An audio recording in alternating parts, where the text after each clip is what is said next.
Ya? Iya, ada Kang. Ada, oke. Siap, Alhamdulillah. Kang Ahmad Fakih Robani juga udah ada nih.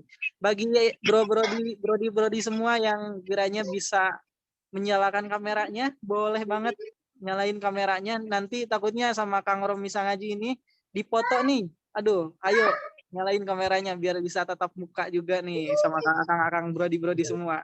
Ya, mangga kepada Kang Ahmad Fakih Robani, Brodi, oh iya Brodi, kepada Bro Ahmad Fakih dipersilahkan, mangga.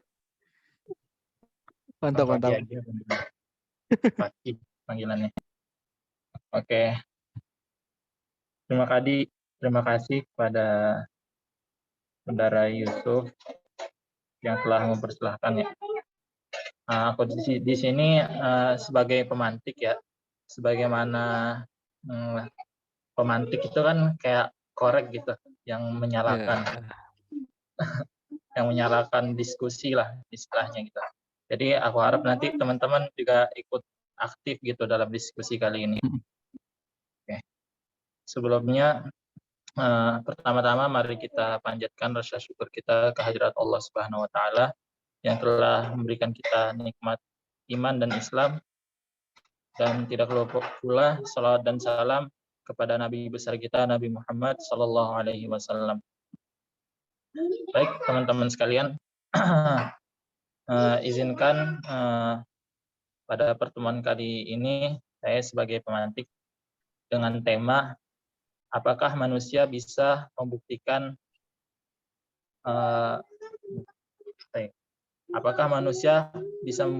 keberadaan Tuhan gitu. Nah, ini menarik nih ya teman-teman temanya. Sebenarnya pembahasan ini ya menarik.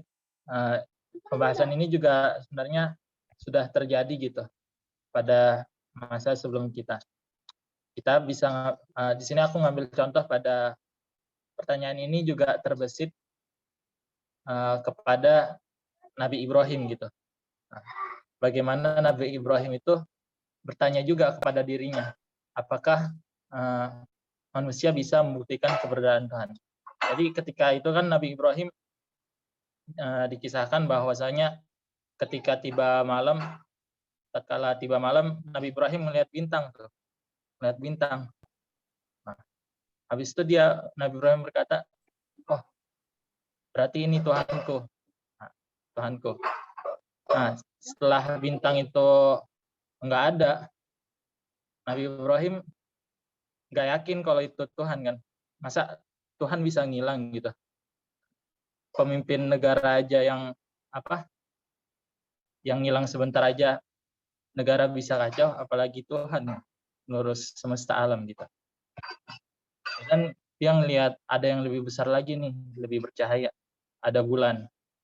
Nah, ketika dia ngelihat bulan, oh ini lebih besar nih, berarti ini Tuhanku gitu. Nah, tatkala bulan itu terbenam, Nabi Ibrahim juga nggak percaya bahwa Tuhan itu bisa hilang gitu. Tatkala bulan terbenam, terbitlah matahari.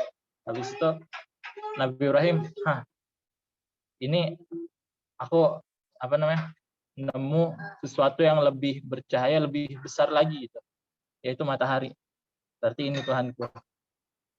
Tatkala kemudian setelah Nabi Ibrahim berkata ini Tuhannya, kemudian matahari itu pun menghilang gitu. Gak mungkin kan ya bahwasanya kalau Tuhan itu ya syarat jadi Tuhan itu kalau aku pernah pelajarin, pertama dia harus sebagai khalik yang menciptakan, habis itu sebagai mudabbir yang mengurus gitu. Terus satu lagi sebagai Rabbun yang mengurus juga gitu. Jadi bagaimana kalau Tuhan ini menghilang sebentar aja, itu otomatis kan ya nggak bisa ngurus makhluknya gitu, ciptaannya begitu. Nah, di sini kemudian pada ayat selanjutnya itu Nabi Ibrahim berkata, ini wajjahtu wajhiya lilladzi fataras samawati wal arda hanifa wa ma ana minal musyrikin. Sesungguhnya aku berserah diri gitu kepada Tuhan yang menciptakan langit dan bumi gitu. Dan aku tidak termasuk orang yang musyrik. Nah, jadi teman-teman sekalian, dari kisah ini kita bisa mengambil kesimpulannya bahwasanya Nabi Ibrahim dia bisa membuktikan gitu, bisa membuktikan keberadaan Tuhan pada zamannya. Nah, sekarang itu pertanyaannya adalah apakah kita pada masa kita sekarang ini bisa membuktikan Tuhan itu sendiri, keberadaan Tuhan itu. Nah, itu mungkin kurang lebihnya seperti itu teman-teman. Mungkin kita bisa buka diskusi. Oke, mantap. Gimana nih Brody? Oke, Brody tadi Kang Ahmad Fakih Robbani ini udah memantik bahwasanya kita dapat mengambil kisah dari kisah-kisah sebelumnya ya, kisah Nabi Ibrahim tentang pencariannya terhadap zat yang memang zat Tuhan hanya semata gitu, Tuhan satu-satunya. Kiranya mungkin bagi teman-teman semua ada juga nih yang sebelumnya pernah terpikirkan bukan bentuknya bukan keraguan ya, tapi kayak kepengen tahuan nih sebenarnya keberadaan Tuhan itu bisa dibuktikan enggak gitu sama manusia nih, apakah sama ilmu, sama sains, sama keberadaan makhluknya atau keberadaan ciptaannya. Kira-kira dari Brody semua nih ada tambahan nggak nih? Boleh banget nih Brody dari Kang Rifki boleh, Kang Ahmad Fakih juga udah nih, Kang Ahmad Nurdiansyah boleh. Ada tambahan kah dari Brody semua? Silahkan. Izin masuk Mungkin ya. aku boleh sedikit nambahin dulu nggak sedikit? Nah, boleh Kang Ahmad. Sedikit Boleh aja. Ini menarik ya, tadi yang disampaikan sama apa namanya. Ini aku ya memposisikan diri kita setara ya, sama-sama saling diskusi ya. Karena ini isu yang menarik sebenarnya. Dan pasti banyak banget dibahas sama orang-orang saat ini, apalagi di masyarakat kampus ya. Aku nggak tahu sih kampus kalian kayak gimana. Mungkin yang kampus-kampus yang Islami nggak tahu apakah ada pembahasan ini atau enggak. Tapi biasanya kampus-kampus yang cukup campur ya, kayak ITB, Telkom mungkin ya. Ahmad Nurdiansyah itu dari Telkom ya? Mungkin ada bahasan-bahasannya karena universitas lebih campur. Nah mungkin ini ya, apa sih yang membedakan ini ya, yang membedakan kondisi yang tadi diceritain sama Fakih ya, dengan apa yang ingin kita bahas. Nah, kalau misalnya kita ngomongin Nabi Ibrahim itu udah punya preasumsi awal bahwa Tuhan itu ada, ya nggak?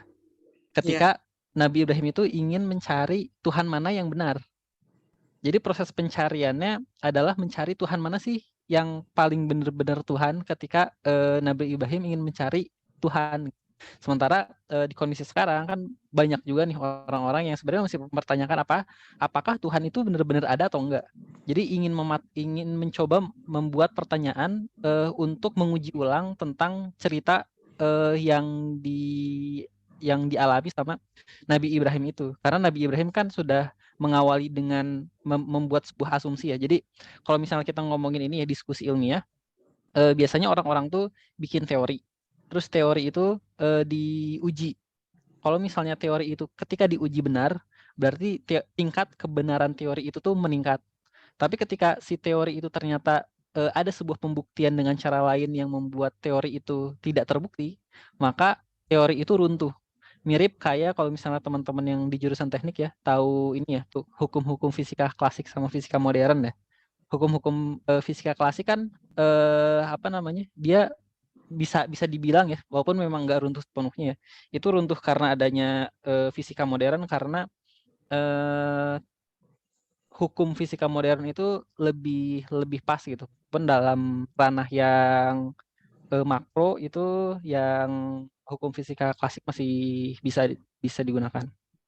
Nah, makanya orang-orang saat ini mungkin ya yang ingin kita diskusikan adalah membuat sebuah pertanyaan, apakah konsepsi dari asumsi atau teori yang mungkin diangkat ya oleh Nabi Ibrahim pada masanya itu apakah bisa goyah atau enggak dengan mempertanyakan sebenarnya Tuhan itu ada atau enggak, apakah Tuhan itu bisa dibuktikan atau enggak, kayak gitu. Dah itu aja tambahan biar kita lebih ini ya, lebih panas mungkin ya. Berarti nih Kang, kalau misal ininya yang saya ambil apakah konsepsi pencarian dari ada suaranya kan? Oh iya. Ada. Apakah konsepsi pencarian Tuhan yang dilakukan oleh Nabi Ibrahim ini masih relevan pada masa sekarang gitu kan? Secara tidak langsungnya. Kurang lebih kayak gitu lah. Iya. Oke. Tadi kayaknya Silakan ada yang mau berbicara tadi sepertinya. Ada yang sudah boleh open mic. Brody, silakan langsung aja nanti ya, nyalain mic-nya juga gak apa-apa. Sambil aja kita diskusi di sini nih. Kang Alfian, Kang Maulana Ilham, Kang Didi Maulana. Ayo boleh, Kang Abdurrahman. izin masuk. Waalaikumsalam. Suaranya belum terdengar, Ahmad. Tes. Nah, Sudah sekarang sudah Nah, terdengar. terdengar. Kalau ditanya konsep pemahaman pencarian Tuhan dari kisah Nabi Ibrahim apakah masih relevan atau tidak, menurut saya sih itu masih relevan ya, karena dalam proses pencarian Tuhannya Nabi Ibrahim itu kan pasti ada suatu waktu itu kayak merenung atau kayak apa ya, waktu sepi gitu. Jadi kayak ada waktu tertentu buat memikirkan benar-benar kayak bintang itu tadi, benar-benar adakah itu tadi matahari dan contoh lain. Nah, mungkin menurut saya waktu tersebut itu masih kita sebagai manusia sekarang pasti butuh waktu tertentu kayak waktu sepi itu tadi. Dimana kita itu bisa kayak mikir lebih dekat dengan Tuhan kita atau dari apa ya, dari masalah-masalah yang kita telah lakukan.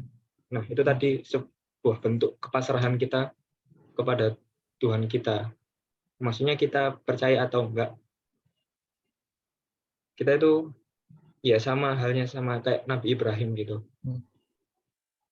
Butuh waktu merenung dan memikirkan segala proses kejadian dalam waktu sehari itu. Apakah benar-benar apa ya, kayak Tuhan ini benar-benar ada gitu. Kan ada sifat Maha Penyayang. Apakah sifat Maha Penyayang itu diberikan kepada kita sebagai makhluknya atau enggak? Terus sebagai Maha Pengasih itu dikasihkan kepada kita sebagai makhluknya atau enggak? Nah, proses tersebut itu kayak saya alami itu kayak ini. Ya benar-benar kita butuh waktu sepi itu buat memikirkan benar-benar yang kita lakukan ini benar-benar buat mencari ridhonya atau keberadaannya atau apa gitu. Tapi Dari, gimana nih? Gimana? Dari apa? Sorry. Iya. Itu tadi. Dari waktu sepi itu tadi kita banyak waktu untuk merenung, memikirkan bahwa Allah itu ada atau enggak. Itu sih. Nah, coba pertanyaan gini ya. Ya, aku yakin kita semua pernah ini ya, pernah apa namanya, merasakan yang kita sebut sebagai karunia dari Allah ya, dengan berbagai macam yang pernah kita lalui selama kita hidup dari awal projol sampai saat ini ya. Tapi pertanyaannya adalah, bagaimana kita bisa yakin bahwa semua hal semua yang kita bilang sebagai rahmat, yang kita bilang sebagai rezeki itu ya, entah itu mungkin dilahirkan di keluarga yang baik, dapat lingkungan yang baik juga mungkin ya, itu adalah memang sebenarnya pemberian Allah. Gimana kita bisa membuktikan bahwa sebenarnya itu tuh dari Allah gitu?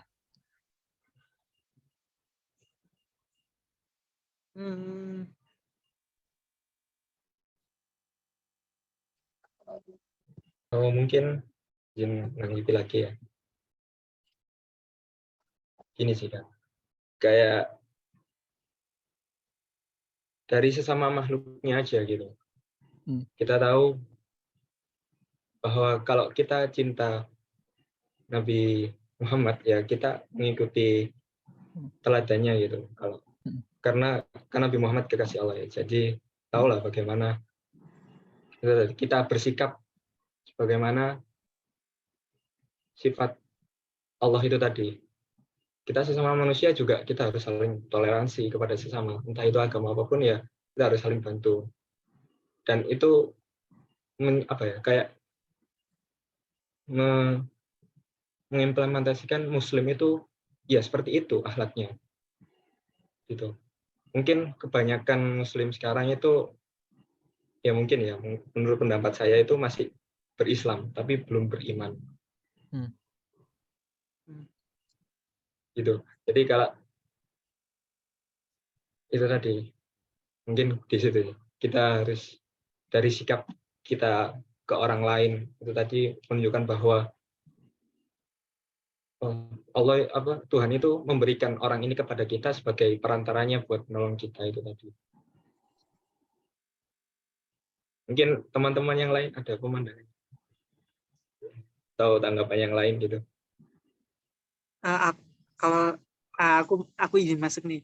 Tapi kalau semisal tadi dijelasin bahwasanya ketika kita dapat rizki terus kita harus apakah yakin bahwa rizki itu dari Allah gitu ya. Nah, kan manusia itu diberikan keleluasaan untuk berpikir ya salah satunya. Tapi ketika kita berpikir juga kita harus mempunyai keyakinan. Kalau semisal kita nggak yakin bahwa rezeki itu dari Allah, maka kita harus meyakini rezeki itu dari siapa lagi. Nah mungkin kalau kata aku sendiri, ketika kita berpikir bahwasanya kita mendapatkan sesuatu yang baik dan kita berpikir bahwa kita meyakini hal tersebut dari Allah, secara tidak langsung kita meyakini bahwa Allah itu ada gitu kan. Nah, itu mungkin ya kalau kata aku sendiri mah. Nah, barangkali bro-bro di semua ada tambahan? Silakan. Ayo Kang Alfian, Kang Rifki, Kang Ahmad, enggak? Aku mau nambahin dikit. Nah, boleh. Kalian kenalan nih, kemarin belum ada nih gitu. Iya nggak sih? Oh, Kang Ya Rifki aku belum ada. Rifki Azimil dan Talib masih mahasiswa semester 1 ya, salam kenal. Oke Kang. Siap. Salam kenal untuk Jadi Kang Rifki. Ya. Jadi kalau tadi dari Kang Bro Yusuf katanya kalau kita meyakini rezeki itu datangnya dari Allah, mungkin itu alasan yang cukup mungkin buat kita meyakini Allah itu ada. Saya mau bertanya, berarti apakah sebenarnya masing-masing orang itu punya alasannya sendiri gitu untuk meyakini punya alasannya sendiri untuk meyakini Allah itu ada gitu ya, alasannya masing-masing gitu ya. Kayaknya ada nih Kang. Ya maksudnya Ya, masing-masing orang punya caranya sendiri buat membuktikan Allah itu ada, apakah bisa dibilang gitu. Nah, aku mau nyambungin nih salah satu sifat. Aku baru inget tadi nonton cuplikan YouTube yang Kang Romi ini ya, Kang Romi share di grup bahwasanya salah satu sifat yang memang perlu dimiliki oleh manusia adalah merdeka. Nah, berpikir secara terbuka serta bebas berpikir merupakan salah satu hal yang memang merdeka harus dimiliki oleh setiap orang. Nah, maka dari sana aku berpikir bahwasanya tadi menurut Kang Rifki, apakah tiap orang mempunyai alasan tersendiri bahwa menemukan keberadaan Tuhan itu ada? Kayaknya kalau menurut aku sendiri, karena kita merdeka dan bebas berpikir, jadi tiap orang pasti juga bakal menemukan alasan tersendiri tentang keberadaan Tuhan itu sendiri. Kalau menurut aku itu sih. Nah, dari yang aku tahu gitu ya. Boleh dari Brody yang lain? Aku izin nambahin. Boleh. Ya, mengenai tadi ya, kita diatur rezekinya, kemudian kita lahir dari siapa itu kan kita nggak tahu, itu adalah sebuah ketetapan ya, takdir gitu. Aku tertarik jika disambungkan dengan teman-teman kalau udah pernah nonton serial What If, tahu nggak? What If? Beuh, What If nonton Avengers. Marvel nih. Marvel. Iya, itu kan seandainya gitu. Seandainya uh, orang itu, misalnya seandainya superhero dia itu nggak ngelewatin kejadian tersebut, dia nggak bakal jadi seperti dia yang sekarang gitu. Misalnya kayak apa, Captain America, dia nggak melalui apa namanya, dia nggak kena suntik, atau Iron Man, dia nggak kena kecelakaan gitu, dia nggak bakal jadi Iron Man gitu. Nah, itu keren sih, keren terkait takdir gitu. Misalnya kita nggak terlahir dari keluarga yang miskin atau misalnya keluarga yang kaya, mungkin kita nggak bakal jadi diri kita yang sekarang gitu. Nah, mungkin nggak sih semua itu bisa teratur dengan rapi kalau bukan ada Tuhan yang menskenariokannya gitu. Misalnya kayak Nabi Ibrahim gitu. Kayak kisah Nabi Ibrahim dan Siti Hajar. Mungkin nggak sih apa namanya, haji itu bakalan ada sekarang kalau tragedi kisah Nabi Ibrahim dan Hajar itu nggak terjadi? Nggak mungkin kan? Mungkin nggak ini apa namanya? Mungkin ini hanya kebetulan atau emang sudah skenariokan oleh Tuhan gitu. Nah, jadi nggak mungkin kan ya kalau itu hanya sebuah kebetulan gitu. Jadi begitu juga ada yang dari keluarga yang kaya dan miskin, itu pun sampai ujungnya itu udah ada skenarionya gitu. Kalau dia ya baik miskin bisa tetap masuk surga, ataupun kaya bisa tetap masuk surga, itu kan skenario yang udah diatur supaya skenario itu adil juga gitu. Nanti bakalnya ada akhirat itu supaya apa yang diperlakuin oleh manusia itu dibalas di akhirat, itu kan impas gitu, adil. Nah, mungkinkah itu nggak diatur gitu oleh Tuhan? Itu sih aku ya menarik sih terkait takdir gitu, bahwasanya takdir itu buktikannya adanya Tuhan gitu. Oh, boleh nambahin lagi. Menarik nih teman-teman. Boleh dari brodi-brodi yang lain nih tambahan? Silahkan. Mau nambahin dikit dong. Nah, boleh Kang. Bro, boleh bro. Gitu. Kebetulan kan aku juga anak MIPA ya. Jadi kan belajar tentang hukum-hukum gitu kan, natural of law gitu. Kayak walaupun namanya kayak hukum Newton, tapi kan itu kan cuman ditemukan, bukan dibuat sama si Newton kan, ditemukan namanya masih Newton, hukum gravitasi yang lain-lain gitu. Nah, kan berarti kan di alam kita ini kan ada aturan semuanya berjalan sesuai aturan, dan aturan pasti ada yang buat kan. Jadi agak nyambung juga sama Kang Fakih juga. Ya kalau siapa yang buat aturan itu? Ya Tuhan kan, berarti gitu. Mungkin itu sih. Nambah.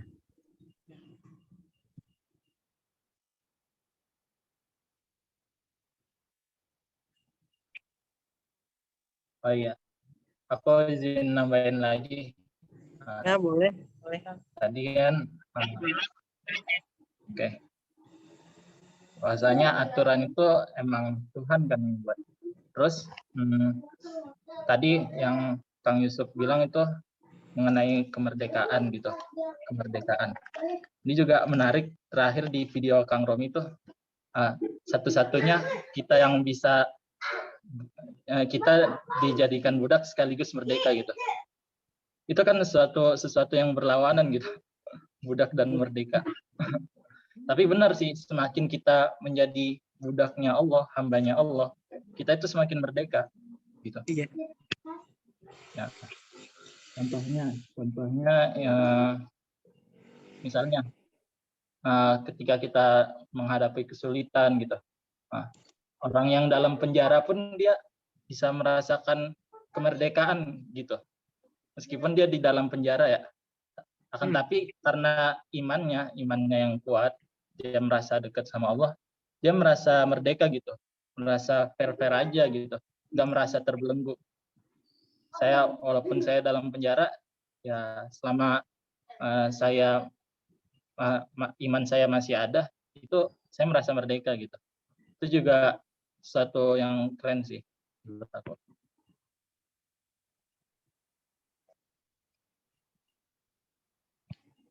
Nice. Bagus. Barangkali dari Brodi yang lain? Brodi Izin, Kang. Alfian mau menambahkan? Tadi siapa yang mau menambahkan? Izin. Saya, Kang. Oh, Bro. ada nih. Brodi Rahman, Abdurrahman, silakan. Iya. Gimana? Sebelumnya mohon maaf karena ini agaknya dari sinyalnya. Jadi kalau misalkan di on cam suaranya tuh suka gak jelas gitu, baik dari sayanya maupun dari teman-teman gitu. Jadi mohon maaf sebelumnya karena gak bisa on cam gitu.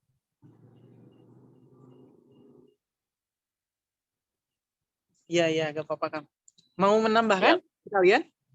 Iya, izin masuk gitu terkait bagaimana gitu kita sebagai manusia ya, khususnya bagi teman-teman di luar sana yang masih meragukan gitu bahwa Tuhan itu ada gitu. Sebenarnya cara mencari keberadaan Tuhan itu dilihat dari ciptaannya sendiri gitu. Jadi adanya pencipta itu dilihat dari ciptaannya. Contoh sederhananya dikutip dari ini Ustadz Felix Yao gitu. Beliau dulu kan orang yang selalu ingin mencari gitu. Sebenarnya Tuhan itu ada gak sih gitu? Tuhan itu nyata gak sih gitu? Bahkan beliau juga itu sampai berpindah-pindah agama gitu, sehingga akhirnya beliau menemukan satu kasus gitu. Ketika beliau belajar tentang biologi, ini tentang asal usul manusia gitu. Kita ketahui bersama bahwa manusia itu kan berasal dari air mani gitu ya. Air mani laki-laki yang dimasukkan ke perempuan gitu. Nah, beliau menyampaikan di sana gitu bahwa air mani yang masuk itu kan nggak mungkin gitu kembali lagi kepada si laki-lakinya gitu. Tapi air mani yang masuk itu dia mengetahui gitu letak telur gitu, letak pembuahan di mana nanti air mani itu bisa jadi bayi gitu ya, bisa jadi segumpal darah gitu. Nah, kan sebelumnya si sperma ini kan belum pernah masuk ke rahim perempuan, tapi kok bisa tahu gitu letak buah atau bisa jadi bayi itu di mana gitu. Nah, di sanalah sperma ini bisa tahu letak di sana gitu karena ada yang mengarahkan, dan di sana timbullah keyakinan bahwa benar adanya Tuhan gitu. Gak mungkin sperma itu gak tahu terhadap tempat gitu, tapi dia kok bisa tahu jalannya gitu. Seperti kita aja, kita gak tahu tempat gitu, mana mungkin kita tahu gitu di tempat itu tuh ada apa aja gitu. Nah, hal tersebut barulah yakin bahwa ada Tuhan gitu. Terus tadi juga saya mencari beberapa referensi gitu dari YouTube ya, ataupun dari website atau jurnal. Contoh sederhananya lagi tentang kita tetap ciptaannya yaitu manusia gitu. Manusia itu kan terdiri dari atom-atom yang membentuk atau berkumpul gitu sehingga menjadi molekul dan terus tingkatannya sehingga menjadi manusia gitu ya. Ada tangannya, ada matanya, ada hidungnya gitu ya. Kan atom itu kecil gitu ya. Terus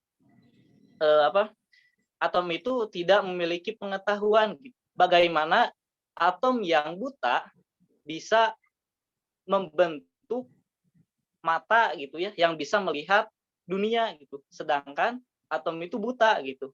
Kalau bukan karena adanya Tuhan, lalu oleh siapa gitu atom itu bisa dikumpulkan sehingga bisa membentuk suatu anggota tubuh, anggota badan dari manusia itu sendiri. Itu sih Kang tambahannya. Oke. Nah, dari Kang Abdurrahman tadi dijelasin bahwasanya beliau menjelaskan dari sudut pandang bahwasanya keberadaan Tuhan ini dapat dibuktikan dari keberadaan ciptaannya, teman-teman, brodi-brodi semua. Nah, sedikit nih ada timbul pertanyaan ketika tadi udah ada tambahan nih dari Kang Abdurrahman.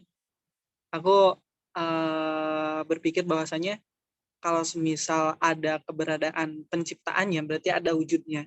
Sedangkan bagaimana manusia nih meyakini dirinya bahwa zat Allah itu ada. Kita tadi udah berpikir nih bahwasanya ketika ada penciptaannya, kita percaya adanya Tuhan karena ada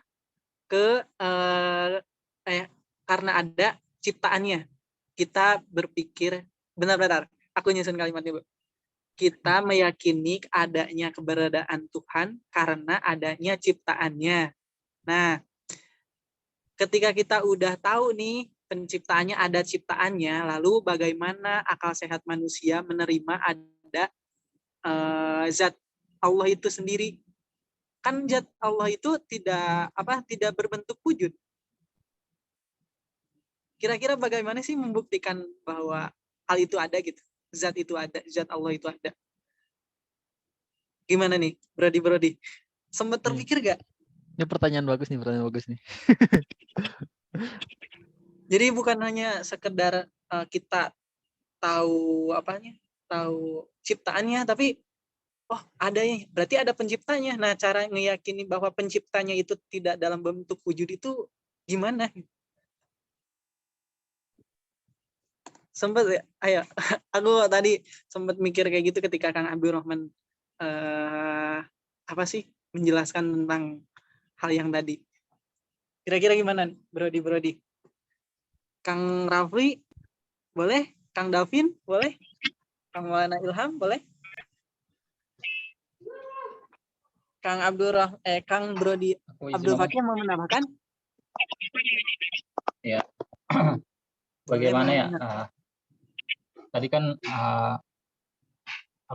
menemukan bukti keberadaan Tuhan itu dengan ciptaannya. Nah, bagaimana nih kita supaya yakin? Kita kan udah yakin ya adanya Tuhan. Nah, gimana kita yakin adanya Allah gitu? Tadi kan udah dibilang bahwasanya yang menciptakan itu yang diciptakan itu udah dikasih gitu petunjuk oleh sang pencipta. Nah, dan petunjuk ini berupa kalamnya, perkataannya gitu. Yaitu Al-Quran. Gitu. Jadi sebenarnya jawabannya itu ya ada di dalam Al-Quran itu sendiri, ada dalam Al-Quran sendiri. Dan aku masih sebenarnya banyak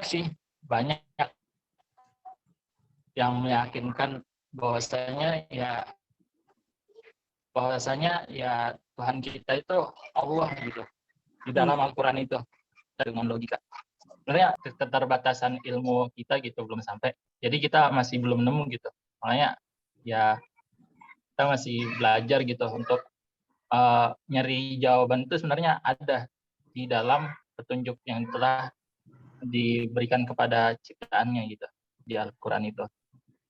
Contohnya sendiri di surah Al-Fatihah ya, itu pada ayat pertama, Alhamdulillahirabbil alamin. Dari situ sendiri kan segala puji bagi Tuhan semesta alam. Di sini kan sangat jelas gitu bahwa susunan katanya juga itu Rabbun itu kan Tuhan ya. Tapi Rabbun itu memiliki arti tersendiri gitu. Rabbun itu artinya mengurus yang mengurus semesta alam gitu. Itu keren banget sih ayatnya kalau diperdalamin gitu. Oke. Terus mungkin itu sih menurut aku. Oke, Kang Ahmad Fakih. Berarti secara tidak langsung aku rangkumnya kayak gini ya. Berarti tadi mengenai dengan bagaimana cara manusia meyakini keberadaan Tuhan lewat penciptaannya itu bisa diterima oleh akal sehat lewat ciptaan itu sendiri. Secara nggak langsung, poinnya gitu kah?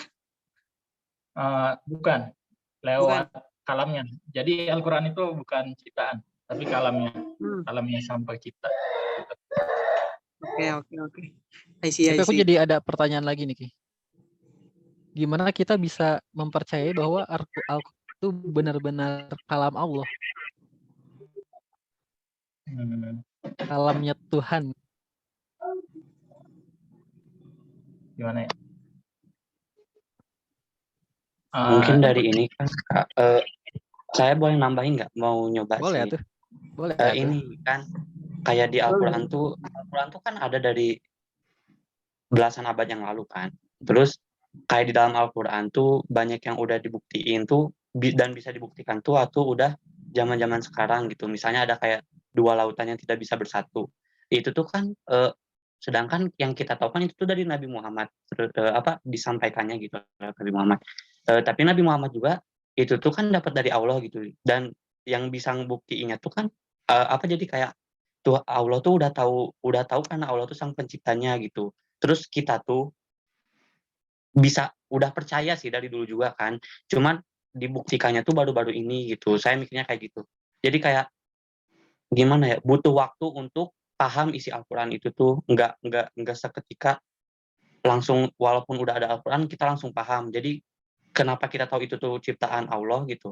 Apa kalamullah Allah ya, soalnya itu kita untuk pahamnya tuh butuh waktu gitu, nggak langsung. Kalau sesama manusia biasanya tuh kita bisa langsung paham kan. Soalnya ada gimana ya, komunikasi antar manusia tuh biasanya langsung paham. Sedangkan ini kan kayak butuh waktu yang lama gitu untuk paham itu. Itu sih dari saya. Izin, bisa gak Kang? Boleh. Ya, boleh. Menambahin lagi dari Kang Abdurrahman Safarudin. Siap, Boleh, Bro. baik.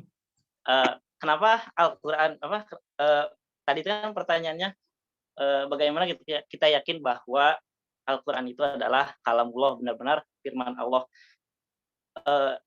Bisa gitu ya, sederhananya karena dalam Al-Quran itu benar gitu semuanya. Dan bisa dibuktikan gitu, baik secara ilmiah maupun akidah gitu. Contohnya aja seperti yang tadi disebutkan bahwa dalam Al-Quran sudah dijelaskan gitu ya, ada dua lautan yang yang satu asin, yang satu enggak gitu, yang satu tawar gitu. Terus bisa bertemu tanpa bercampur gitu. Padahal dalam tetap satu wilayah gitu, satu perairan gitu. Nah, hal tersebut kan bukti gitu bahwa Al-Quran itu benar gitu, benar adanya. Dan Al-Quran itu kan dari Nabi Muhammad gitu ya. Dan dalam Al-Quran pun kan banyak yang menerangkan bahwa Al-Quran ini adalah istilahnya dari Allah gitu. Ya gitu, datangnya dari Allah gitu. Terus Al-Quran itu kan emang benar gitu semuanya. Banyak gitu contohnya, bahkan yang sudah terbukti gitu. Terus juga kan ilmuwan sekarang kan pada terheran-heran gitu tentang Al-Quran. Al-Quran itu kan diturunkannya berabad-abad yang lalu, tapi kenapa gitu bisa mengetahui masa depan? Kalau bukan dari yang maha mengetahui, kalau bukan dari yang maha kuasa gitu.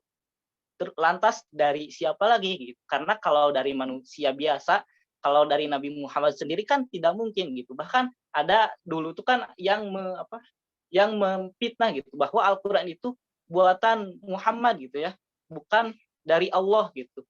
Dan terbukti gitu sekarang bahwa Al-Quran itu dari Allah gitu, bukan dari Nabi Muhammad, karena Nabi Muhammad juga manusia gitu. Jadi Al-Quran itu tetap dari Allah, dari Rob gitu ya, dari Tuhan. Itu kan.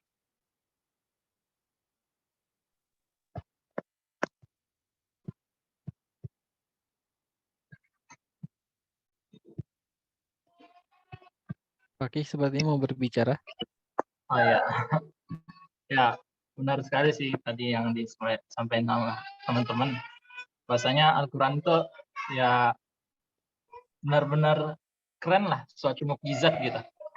Nah, misalnya kalau Al-Quran itu ciptaan ya, ciptaan otomatis bisa berubah-ubah dong, bisa berubah-ubah. Tapi Al-Quran ini dari zaman dia diturunkan sampai dengan sekarang itu tidak ada berubah satu huruf pun gitu ayatnya, tetap terjaga gitu. Nah, itu salah satu bukti ya bahwasanya Al-Quran itu ya kalamullah yang dijaga sama Allah gitu, bukan ciptaan gitu. Dan itu juga kerennya lagi, kalau itu ciptaan otomatis banyak barang KW-nya dong, banyak barang KW-nya, ada yang bisa niru gitu semisal dengan Al-Quran. Tapi kan di dalam Al-Quran sendiri udah ditantang tuh, coba kalian bersatu gitu, jin sama manusia, buat semisal dengan Al-Quran. 1 ayat aja atau 10 ayat. Itu nggak bakal ada yang bisa gitu. Itu mustahil banget, berarti itu ciptaan. Gitu.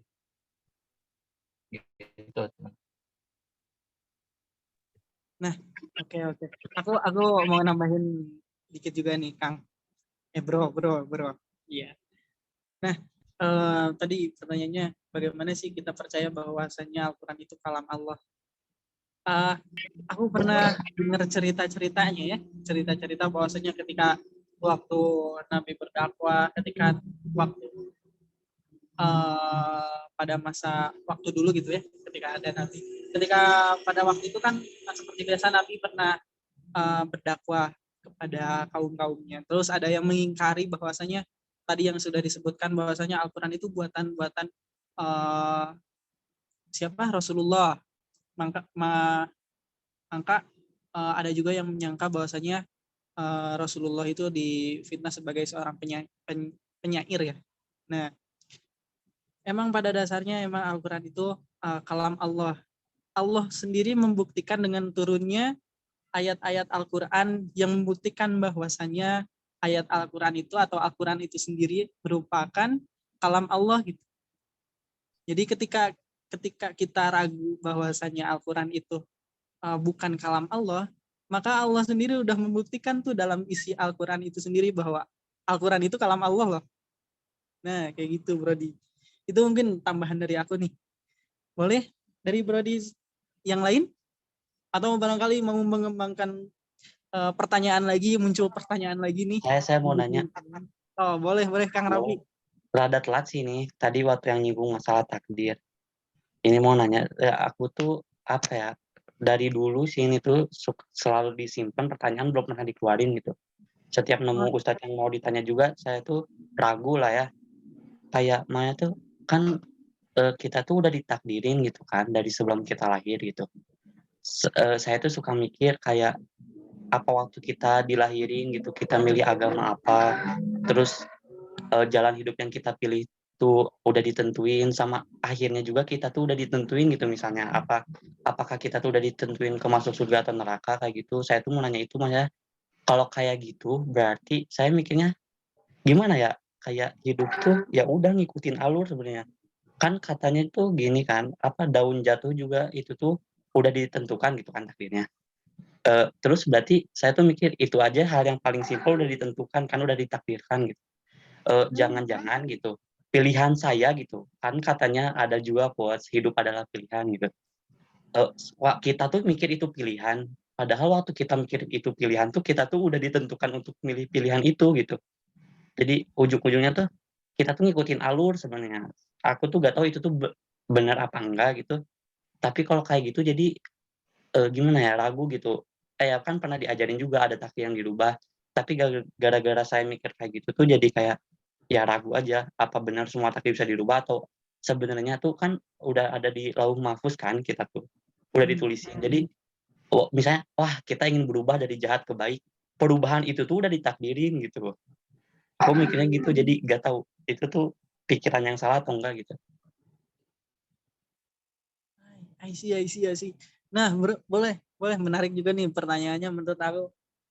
Jadi seenggaknya apakah kita kalau semisal secara kasarnya ya mungkin aku berpikir kalau semisal udah diatur sendiri ya kita teh kayak ngikutin alur itu sendiri gitu. Lu buat apa gitu? Nah nggak? Benar. Nah gimana bro? Brody. Ayo ada yang mau menambahkan? Kang Maulana Ilham? Izin, Boleh? Kang Abdurrahman? Mangga bro. Siap. paling ini Kang, ini mah sepengetahuan saya ya gitu, terkait takdir itu gitu ya. Jadi pas sebelum kita lahir itu kan pas roh ditiup pas usia 4 bulan kalau nggak salah. Itu tuh ada beberapa hal gitu yang sudah ditentukan, itu mah bener takdir gitu. Maksudnya udah nggak bisa dirubah gitu. Seperti kelahiran, kematian, dan rezeki gitu. Kita tuh semua kan akan lahir dan juga akan mati gitu. Ya. Tapi bagaimana keadaan mati kita itu bukan takdir gitu. Tapi itu adalah usaha dan ikhtiar dari kita gitu. Terus terkait kalau misalkan kita menjalankan misalkan nih udah we hidup tuh kan diatur hidup tuh diatur gitu sama Allah aja gitu. Terus ada yang berpikiran misalkan gini, kita itu seperti wayang gitu ya, yang digerakkan sama sama dalangnya gitu. Ada yang berpikiran seperti gitu. Nah, itu tuh tergantung dari akidah gitu ya. Akidah yang kita anut. Karena dalam Islam pun kan kita ketahui sekarang tuh banyak gitu ya cabangnya, termasuk dalam akidah gitu. Teman-teman mungkin pernah mendengar tentang Jabariyah, Qadariyah, Asy'ariyah, dan yang lainnya gitu. Nah, terkait terkait kita itu hidup seperti wayang mengikuti alur saja, itu adalah pemahaman yang tidak sejalur gitu dengan akidah yang sesungguhnya gitu. Karena kesepakatan ulama gitu bahwa Allah itu menakdirkan kita gitu. Jadi hidup itu Jadi hidup itu antara ketentuan dan pilihan gitu. Jadi Allah yang menentukan dan kita yang memilih gitu. Maksudnya memilih itu berusaha gitu. Jadi hidup itu enggak ada yang ranahnya itu hanya hak prerogatifnya Allah saja gitu. Ada juga ranah yang bisa diusahakan oleh manusia gitu.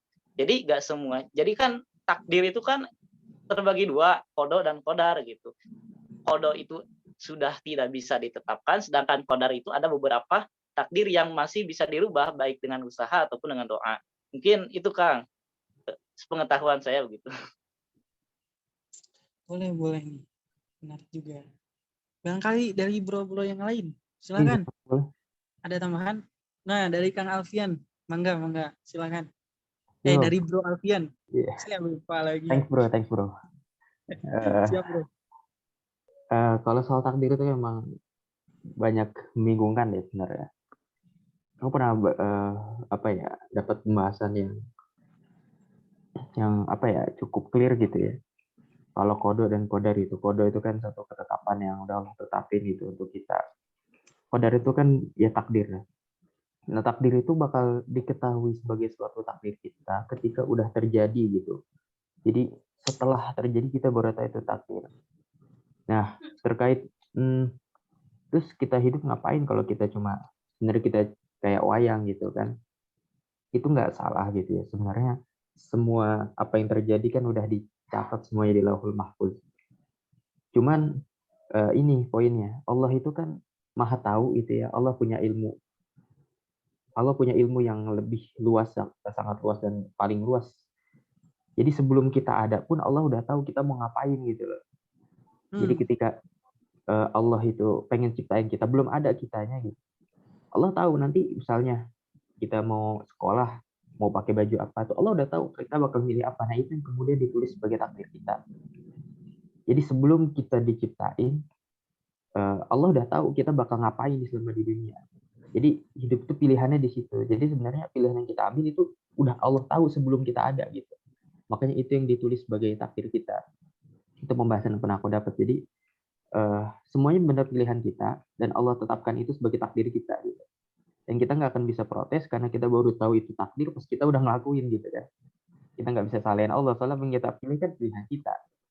Kita baru bisa bilang ini takdir kita pas udah terjadi gitu. Itu sih konsepsi takdir yang aku tahu, dan ya koreksi kalau salah. Terus aku juga pengen masuk ke bahasan awal deh. Apa namanya, bisakah manusia membuktikan Tuhan gitu ya. Boleh. Menurutku manusia kan punya naluri ini ya, naluri buat cari tahu di balik setiap yang terjadi. Itu naluri ya dasar gitu ya. Kurang lebih sejam yang lalu sih aku baca itu. Kayak misalnya kita dipukul gitu dari belakang, pasti naluri kita bakal nyari siapa yang mukul kita. Perlu kita tanya semua orang gitu kan. Termasuk fenomena luar biasa gitu ya. Termasuk fenomena tubuh kita, dalam tubuh kita, di lingkungan kita gitu. Itu bakal memancing keingintahuan kita, curiosity kita, dari mana semuanya berasal gitu. Jadi kita kan naluri manusia itu membawa kita untuk mencari tahu gitu pertanyaan. Nah, walaupun kita ikutin kehidupan ini kan berkembang ya. Manusia dulu cara pikirnya nggak sama kayak manusia sekarang. Kalau konteks orang dulu mungkin kayak tadi kisah Nabi Ibrahim, cukup ngelihat matahari, bulan, bintang, dia bisa tahu ada Tuhan gitu. Mungkin kalau sekarang mungkin lebih kompleks lagi, orang minta pembuktian yang lebih keras lagi kan. Tapi intinya ketika dia bisa tahu ada hal-hal yang nggak bisa dicapai gitu. Kayak kemudian saya dari mana? Saya dari orang tua saya dari mana? Sampai orang tua paling atas saya dari mana? Kalau misalnya ilmu pengetahuan udah bisa simpulin kita dari tanah gitu misalnya, atau bumi deh. Kenapa ada bumi, ada begini? Kenapa bisa begini, dan begitu kan? Nanti naik tingkat ke semesta, ke angkasa gitu. Di angkasa kenapa matahari di tata surya kita cuma satu? Kenapa di sana? Kenapa di sini? Kayak tadi siapa Bro Abdurrahman ya, nyinggung ada atom. Atom dari mana gitu kan? Kalau atom penyusun, siapa yang ini atom terus itu beruntut, peristiwa itu bakal narik. Tapi itu nggak akan berakhir gitu, karena setiap sesuatu kan ada asalnya. Jadi satu saat manusia bakal bikin pembatas gitu, bahwa ada asal mula gitu loh, dari yang nggak ada jadi ada. Itu secara intuisi aja gitu kan, maksudnya kalau kita tarik terus kita nggak akan sampai ujung gitu, dari mana. Tapi akhirnya manusia mungkin pada zaman dulu yang belum bisa sampai ke tahap pengetahuan yang maju gitu ya, yang mendiscover banyak hukum-hukum gitu. Dia cuma bisa bikin barrier. Pokoknya di sini berarti ada asal mula, ada sang pencipta, ada yang memulai semua gitu. Tapi kalau kita bicara konteks orang sekarang, menurutku kayak hukum-hukum fisika itu udah bisa menjawab sebenarnya. Memang pencipta itu harusnya ada gitu kan. Karena ngelihat semua keteraturan itu kayak mustahil gitu kan. Sesuatu hukum itu berjalan. Aku aja kalau belajar di kelas, belajar sains itu ngelihat ada banyak anomali lah, ya berpikir anomali ini kenapa harus ada gitu. Justru kadang yang bikin keseimbangan di alam itu anomali itu, bukan hukum fisika. Hukum fisika itu norma berjalan, tapi ada anomali itu yang bikin kehidupan itu justru terjadi kan. Ya gitulah. Itu yang sebenarnya mau bikin kesimpulan menurutku, ya Tuhan tuh memang harus ada gitu. Kalau terkait tadi siapa ya, Bro, yang gimana kita meyakini bahwa Tuhan tuh nggak berwujud. Kalau di konteks sekarang mungkin Bang Romi lebih paham kali, orang fisika. Kayak energi-energi di luar angkasa itu kan energi-energi tinggi gitu ya. Kalau kita asumsikan Tuhan itu sebagai pencipta, maka energinya bakal sangat tinggi gitu. Dia akan memilih energi yang paling besar, yang nggak akan tercapai di sini gitu, atau bahkan kelihatan. Kalau pakai intuisi modern gitu, kita bisa aja simpulin kayak gitu. Itu sih menurutku dari pertanyaan dasar. Makasih. Alhamdulillah. Nah, tadi udah menambahkan dari Bro Alfian Alfarizi ini. Silakan dari bro-bro yang lain. Boleh? Izin menambahkan. Boleh. Tadi Silakan, mengenai takdir ya. Kayak gimana ya? Kita kan udah ditentui takdirnya gitu. Jadi seakan-akan ya sia-sia aja dong hidup di dunia kalau udah ditentuin gitu. Ya nggak sih? Nah, tapi kerennya lagi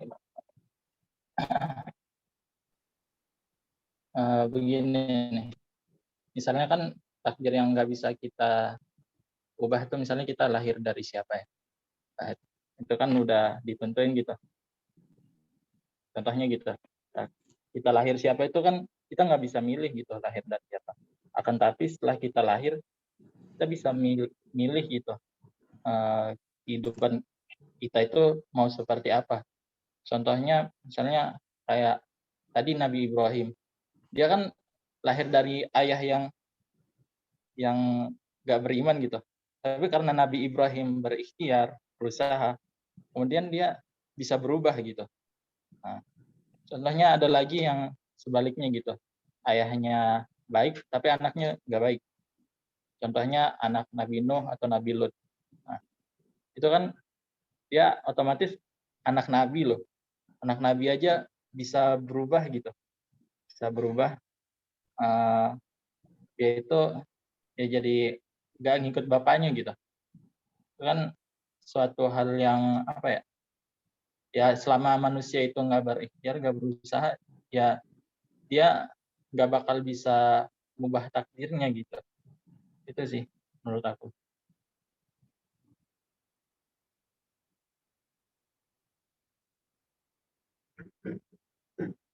Oke, terima kasih Bro Ahmad Fakih. Silakan dari bro-bro yang lain. Ada yang muncul pertanyaan lagi kah atau pengen mengerucutkan lagi kah?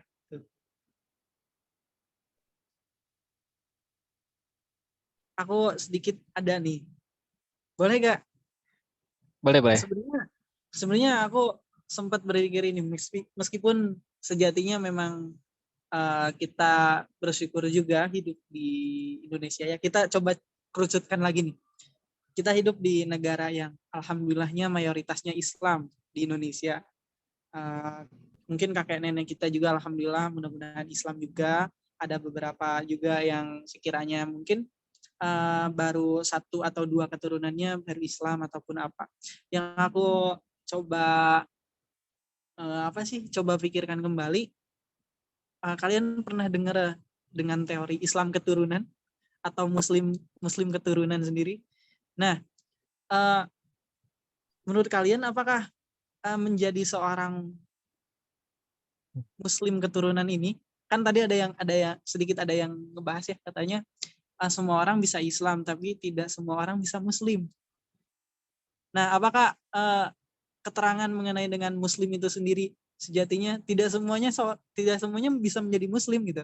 Ada juga nih Muslim keturunan, tapi kita juga tahu bahwasanya banyak orang Muslim atau banyak juga orang Islam sendiri meragukan kepada Islam itu sendiri gitu. Kebanyakan mungkin karena emang tidak menemukan esensi dari Tuhan itu sendiri. Jadi kayak kurang apa ya? Kurang bumbunya gitu buat menguatkan Islam itu sendiri dalam diri dia. Nah, menurut teman-teman semua, apakah memang kita perlu berpikir ketika kita sudah menjadi Muslim nih, Muslim keturunan, alhamdulillahnya, kita perlu berpikir lagi gak ke hal-hal yang memang menguatkan keimanan kita kayak misal tadi. Tapi ya keberadaan Tuhan, keraguan atas Tuhan sendiri. Apakah perlu berpikir tentang hal tersebut enggak menurut teman-teman? Perlu ya? Ya, soalnya itu alasan Allah menciptain akal. Gimana Kang? Ya, maunya teh tadi pertanyaannya perlu gak kita tuh berpikir lagi gitu sama hal yang yang udah ditetapin gitu.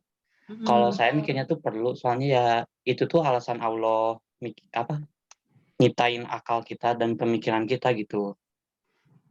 Untuk ya salah satunya untuk makin yakin gitu. Kalau kata saya sih gitu. Oh, berarti Kang kalau kayak gitu kita mendapatkan label Muslim keturunan itu sejatinya tidak dengan keyakinan berarti ya. Hanya dengan keturunan. Kalau itu gimana ya? Nggak tahu juga sih Pak saya. Nah, ya iya aku sempat mikir ke sana tuh. Jadi kayak kalau semisal kita lahir nih dalam keluarga yang alhamdulillahnya muslim, apakah kita benar menurunkan juga keyakinan Tuhan juga gitu? Berarti kalau semisal ketika kita muslim keturunan, kita mempunyai label muslim keturunan dalam keluarga kita, berarti keyakinan atau meyakini adanya Tuhan sendiri itu urusan masing-masing berarti. Dan itu harus ditemukan oleh diri kita sendiri, benar nggak? Benar. Iya, emang gitu. Berarti iya masuk berarti tadi nih kata Kang Raffi, memang perlu tuh keyakinan mengenai hal tersebut itu. Iya, kayak gitu ya. Iya. Gimana bro yang lain? Mikirnya gini nggak sih? Kita bisa mikir kayak gitu tuh, kayak mikir kita tuh keturunan apa bukan gitu, Islam gak keturunan apa bukan. Waktu kita udah punya pemikiran dewasa nggak sih? Kayak sulit gitu nemuin kayak anak-anak. Nah, aku tuh mikir gitu, waktu kita tuh muncul pertanyaan itu, waktu kita tuh udah kayak ngerasain ketuhanan itu sendiri gitu.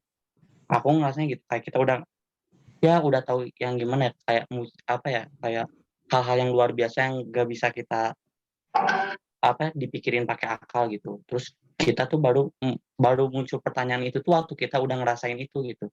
Makanya muncul pertanyaan itu. Kalau kata aku sih gitu bagi aku. Soalnya jarang nggak sih anak kecil ngomong kayak gitu. Mungkin waktu anak kecil dibilang keturunan juga nggak tahu, dibilangan dari sendiri juga nggak tahu kan. Mereka masih meraba-raba gitu. Masih baru diajak sholat tuh untuk tahu tata caranya. Bukan untuk tahu untuk apa gitu. Masih tata cara diperkenalkan sama lingkungan gitu. Terus waktu mereka udah berkembang, udah bisa berpikir, udah balik, baru aja di situ. Bagi aku gitu, nggak tahu ke yang lain.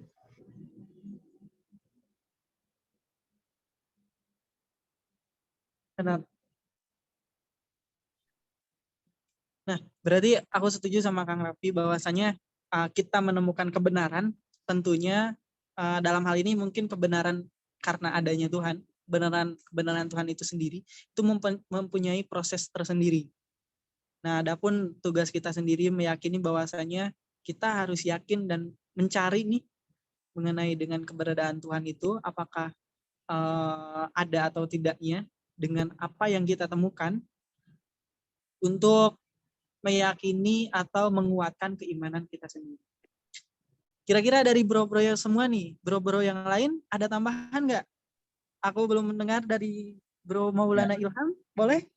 Boleh. Kang Bro Nurdiansyah mau menambahkan? Iya, mungkin dalam proses Silakan. udah dengar dulu. Terdengar. Jadi dalam proses kita mencari sebuah keyakinan itu tadi, kita penting banget buat nyari guru yang benar-benar cocok, yang bisa membimbing kita gitu. Kalau semisal diri kita sendiri yang memaksa buat cari Tuhan itu ada apa enggak, keyakinan itu tadi apa, mungkin pemikiran kita karena terlalu luas ya, jadi tidak ada yang bisa memfilternya, dari kita sendiri yang memfilternya benar atau salah enggak. Nah itu mungkin bisa jadi yaitu tadi stereotip yang melenceng, yang awalnya kita udah lurus, tapi karena kita terlalu memaksakan sendiri buat mencari ilmu itu sendiri tanpa ada bimbingan guru itu tadi, ya sama aja kayak kita udah melenceng gitu lah. Pokoknya penting banget buat nyari guru yang benar-benar bisa membimbing kita dalam proses perjalanan spiritual kita itu tadi. Mungkin itu sih. Mau nambahin dikit berarti. Nah, boleh. Mangga. Jadi terima kasih benar yang sih tadi. kata Bro Nurdiansyah tentang guru. Cuman mungkin aku bukan ngambil dari si guru ya, kayak mungkin kayak kita butuh faktor koreksi dari orang lain juga gitu. Aku pernah dengar dari dosenku, katanya kita jadi orang yang berjalan, jadi orang yang moderat atau berjalan di tengah-tengah itu susah, karena kita harus ngedengerin kata orang lain gitu, harus dengar masukan orang lain, dan itu yang bikin susah. Dan kayaknya kalau kita juga nggak bisa mikir sendiri dengan kayak pemikiran kita nggak bisa bablas aja gitu. Kita tetap butuh koreksi dari orang-orang sekitar. Iya, mungkin itu sih. Biar kita nggak selalu benar juga sih. Ya, makasih.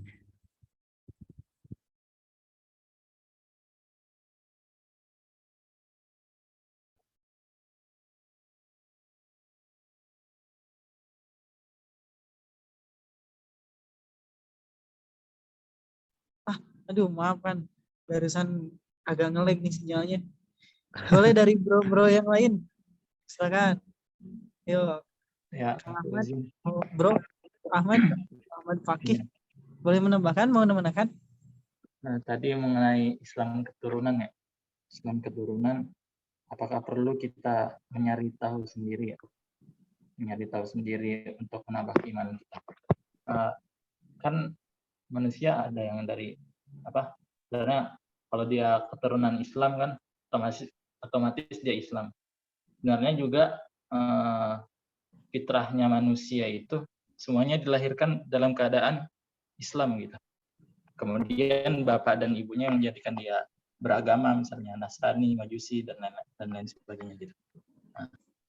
Kerennya fitrah nih, fitrah manusia.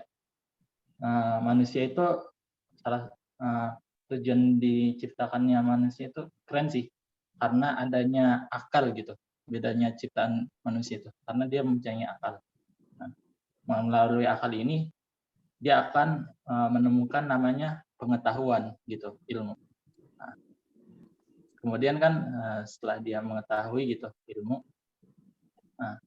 sebenarnya larangan-larangan Tuhan itu keren banget.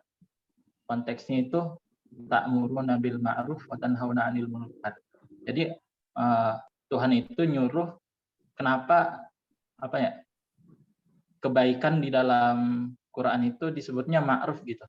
Ma'ruf itu artinya kan sesuatu yang telah kita kenal gitu.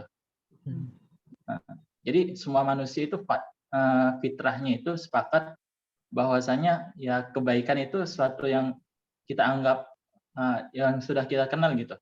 Sedangkan keburukan itu sesuatu yang udah kita ingkari gitu. Watanhauna 'anil munkar itu kan diingkari gitu. Jadi semua manusia itu sebenarnya sepakat gitu. Oh, bahwasanya ini ini baik. Bahwasanya ini buruk. Akan tapi enggak semuanya itu bisa mendapatkan mungkin kalau dia di Islam ya, mungkin enggak semua manusia itu bisa mendapatkan hidayah gitu menurut aku. Itu sih kerennya manusia itu, ya itu karena ilmu. Oke. Terima kasih Kang Ahmad Fakih. Boleh dari yang lain? Ada? Oh iya Kang Romi, sampai jam berapa kira-kira diskusinya nih? Kita maksimal sampai jam 9:30, habis itu nanti aku mau nyampein dikit ya. Oke, siap-siap. Ada kisaran 2 menitan lagi. Ya, 2 menitan Ya, lagi. betul. Barangkali ada yang mau menambahkan sebagai bentuk penutupan atau sebagai apa ya? Aku izin Boleh, Kang. nambahin deh. Pengen nambahin itu ya, terkait tadi tentang kemerdekaan tuh. Itu keren banget. Benar-benar keren. Kita sebagai hamba sekaligus merdeka. Ini dalam surat Taha kan, Toha ma anzalna alaikal Qur'ana tashqa. Al-Quran itu diturunkan bukan buat nyulitin kamu. Kan misalnya kalau lawan dari merdeka itu kan nggak bisa ngapa-ngapain gitu, terkurung gitu, lawan dari merdeka. Kita katanya sebagai hamba tapi merdeka, tapi kita diatur-atur gak sih, diatur-atur sama Allah gitu. Kamu ada aturannya di dunia ini gitu. Itu berarti merasa nggak merdeka nggak sih gitu, merasa nggak merdeka. Tapi sebenarnya aturan-aturan itu yang buat kita bisa merdeka gitu. Benar nggak? Seandainya nggak ada aturan itu, mungkin kita nggak merdeka. Misalnya bakal terjadi pembunuhan di mana-mana, pertumpahan darah, dan lain sebagainya gitu. Itu menurut aku. Itu sesuatu yang menurut aku itu sih dikaitkan dengan ayat ini gitu. Tentang kemerdekaan. Jadi kayak Kang, aku cakupin kayak merdeka di bawah aturan apa? Masuk? Iya, masuk. Oke. Silakan dari akang-akang yang lain, bro-bro yang lain. Kayaknya udah masuk nih jam 21.30. Udah ya. Oke. Nah, penutupan dulu apa langsung ke Kang Romi, Kang? Ke aku Bro. aja dulu, nggak apa-apa. Oh, Langsung aja. silakan. Enggak. Oke ya. Boleh dilanjutin. Ya, terima kasih ya bro sekalian ya. Diskusinya menurut aku seru, membahas topik-topik yang menggelitik akal kita, karena kita punya akal untuk digelitiki. Ya, kalau misalnya kita punya akal nggak dipakai kan sia-sia ya, Allah udah ngeciptain akal buat kita tapi nggak dipakai. Nah, pertama mungkin ini ya, apa namanya, aku ingin sedikit menyampaikan tentang, mungkin tadi nyambung juga yang disampaikan sama Nui tentang, kita ngerasa nggak sih ya banyak ini ya, banyak saat ini ya muslim yang tadi mungkin disampaikan sama Nui itu Islam yang dari lahir, apa sih, Islam kelahiran apa? Islam Itulah ya, keturunan. yang dari lahirnya udah Islam, itu justru lebih banyak yang terjerumus kepada hal-hal yang di Islam itu disepakati tidak baik dibandingkan dengan orang-orang non-Muslim yang mencari kebenarannya dan akhirnya menemukan Islam. Ya nggak? Banyak banget nih, apa ya, aku cukup sering ini ya, apa namanya, nonton video orang-orang yang mualaf ya, kebetulan di channelnya YouTube namanya Rukun Podcast. Itu banyak banget orang-orang yang dari non-Muslim, dan ketika masuk ke Islam itu jadi orang yang paling depan, berada untuk ini ya, di garda terdepan dakwahnya umat Islam gitu. Sementara orang-orang Islam sendiri yang dari lahir Islam itu justru mereka yang paling banyak melakukan hal-hal yang nyeleneh gitu ya. Contohnya pasti banyak lah, dari mulai Ustadz Felix Shaw misalnya, terus habis itu Don Ditan, mungkin kalian tahu nggak ya Don Ditan, terus siapa lagi ya, ya banyak lah ya, apa namanya yang ini nih. Sementara orang-orang yang biasanya ini ya, orang-orang yang biasanya apa namanya ya, dalam tanda kutip mungkin murtad ya, itu unik-unik juga gitu ya. Misal dari Islam keluar itu adalah orang-orang yang memang imannya lemah dan tergiur oleh hal-hal yang sementara, dibandingkan dengan orang-orang dari non-Muslim yang masuk ke Islam itu biasanya mereka menggunakan akal mereka untuk masuk ke Islam ya. Banyak banget cerita-cerita orang-orang yang mau masuk ke Islam itu mereka mencari tahu, mereka tuh gatel gitu karena ada sesuatu hal yang kayak bentuk ketuhanan tuh nggak kayak gini nih. Dari agama yang lagi aku pegang tuh kayaknya ini nggak masuk di akal aku nih, kayaknya nggak nyampe itu. Akhirnya dia nyoba nyari-nyari, nyoba ke berbagai macam agama dan akhirnya menemukan Islam yang benar, dan akhirnya dia benar-benar mendakwahkan Islam dengan baik. Dan bedanya dengan orang-orang yang ini, aku sempat nonton juga beberapa video, aku sempat iseng nyari ya, kan kalau misalnya orang-orang yang convert dari non Muslim ke Islam itu biasanya dia alasannya tuh ini apa namanya, alasan itu logis lah, mereka tuh kenapa memilih Islam tuh, mereka tuh menggunakan argumentasi logis dan berdasarkan pengalaman mereka yang mereka alami dengan begitu banyak apa ya, pengalaman apa ya, keilmiahan yang pernah mereka lakukan gitu. Mereka benar-benar meneliti Al-Quran itu kayak gimana, meneliti kitab mereka gitu dan sebagainya lah. Nah, sementara orang-orang yang keluar dari Islam, alasan-alasannya itu unik-unik. Ada yang alasannya mimpi ketemu Tuhan dari agama sebelah ya. Ada yang alasannya karena agama sebelah itu ibadahnya cuma 1 kali seminggu ya. Kalau di Islam kan 5 kali sehari ya. Wah, 1 kali seminggu lebih gampang nih. Jadi pindah aja lah gitu. Ada yang kayak gitu alasannya ya. Dan ya sejauh ini aku belum pernah ini ya, nemu apa alasan-alasan yang itu berdasarkan ada alasan akal. Nah dari sini sebenarnya udah cukup ini ya, udah cukup kelihatan bahwa Islam itu agama yang benar ya, karena agama yang benar itu adalah agama yang bisa bersanding dengan akal, ya nggak sih? Karena manusia adalah makhluk yang berakal. Aku ingin membuka ke sana dulu. Makanya mungkin nanti diskusi-diskusi kita ke depan ya, itu aku ingin berusaha untuk membangun diskusi yang kayak tadi hari ini nih, yang menurut aku ini cukup menarik karena membuat kita berpikir lagi lebih mendalam. Jangan sampai kita jadi orang-orang yang cuman apa ya, ya cuman dapat estafet kita beragama Islam dari orang tua kita aja, tapi kita benar-benar nggak berpikir, nggak bisa memaknai kehidupan kita sebagai seorang muslim, dan kita nggak benar-benar punya ruh Islam dalam diri kita karena kita nggak pernah memikirkan hal itu dan hanya hidup di atasnya aja gitu. Nah jangan sampai kita menjadi orang-orang yang kayak gitu.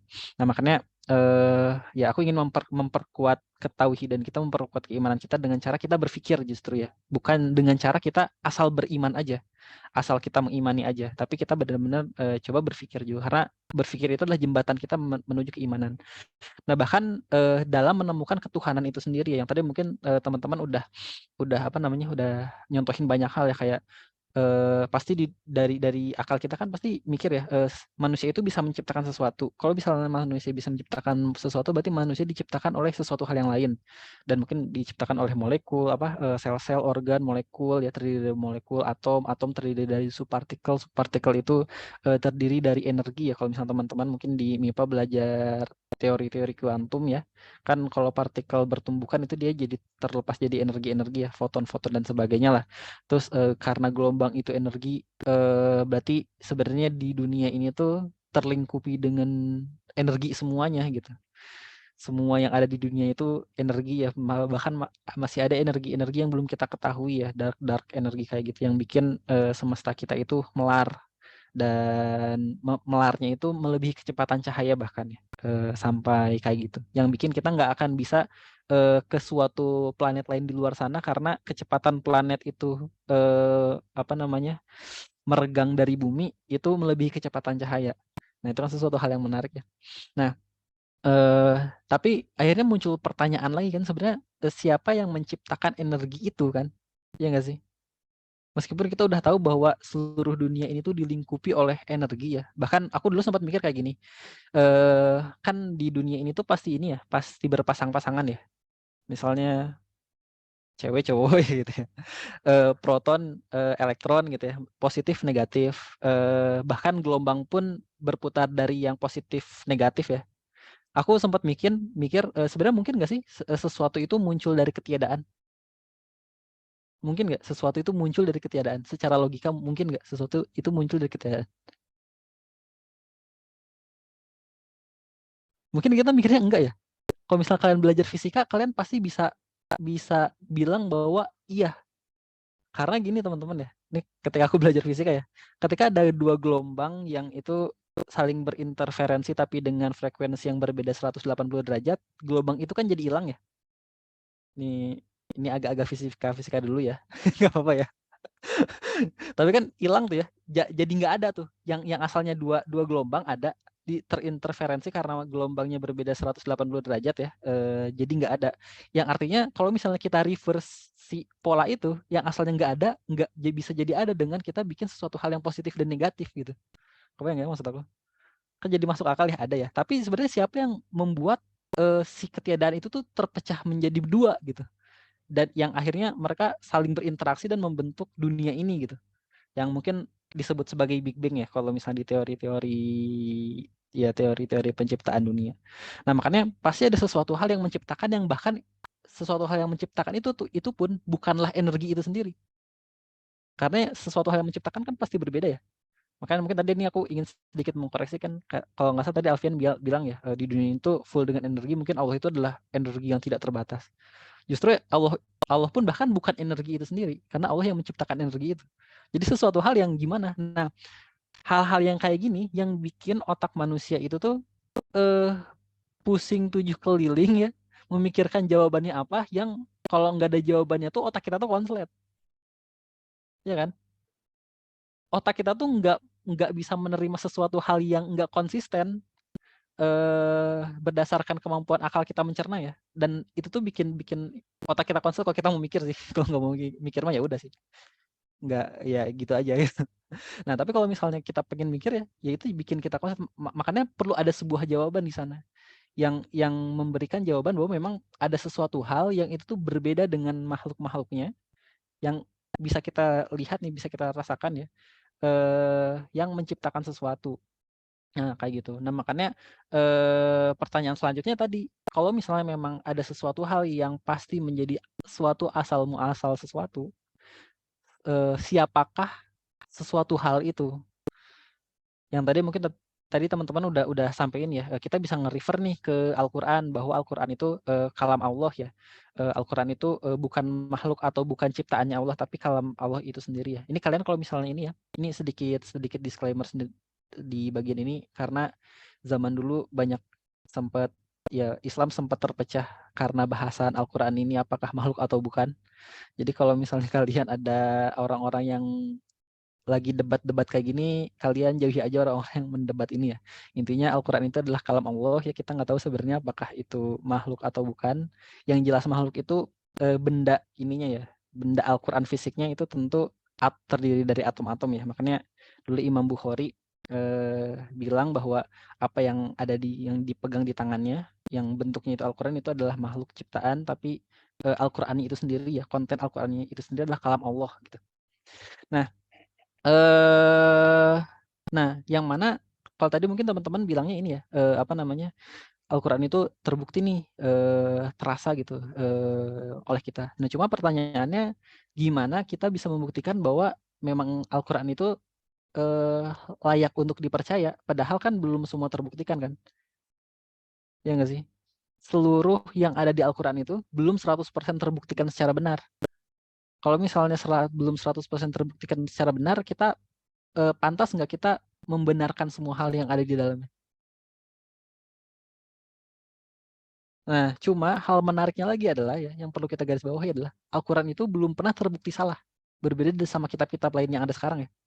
Nah, makanya ini bisa jadi acuan buat kita ya sebagai orang-orang yang berilmu untuk mengambil sebuah kebenaran dari sini. Karena gini, aku contohnya dari mana ya? Teorinya Einstein, aduh, karena aku anak-anak fisika jadi ngomongnya fisika nggak apa-apa ya. Teorinya Einstein ini tentang relativitas ya, tentang hukum gravitasi planet-planet dan sebagainya. Teori itu dulu Einstein sebutin tanpa tanpa ada pembuktian.